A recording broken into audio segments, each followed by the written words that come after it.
from the crash site. Here you can see, or we've just seen the logo of the football team Chapecoense Real. It's raining, we understand. It is in the early hours of the morning.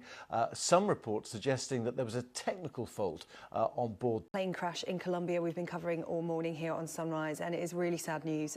Police in Colombia have confirmed that there are 5 survivors, 3 of which, as we told you, were from the football team on board. But they are telling us that the rest of the passengers on board that plane died in the crash. So that's from Colombian police. They're confirming 5 survivors, but they're saying that the rest of the passengers on board killed when that plane came down at around midnight local time. We have the latest pictures of the wreckage. It came down, as I said, around midnight local time.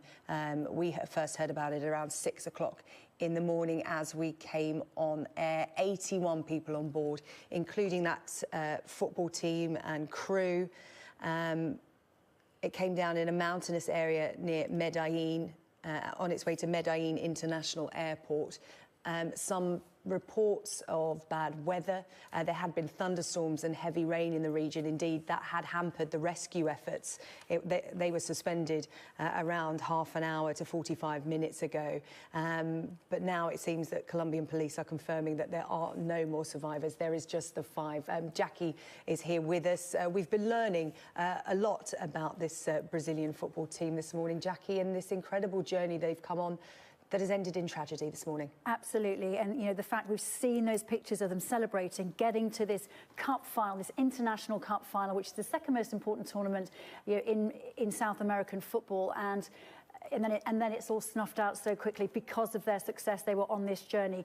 What we know about who survived, you mentioned 3 of the team are among those survivors. Alan Rochelle, who's defender, he was on loan from another club, Internacional. He's 27. Danilo, the goalkeeper, who's 31, he is believed to be a survivor.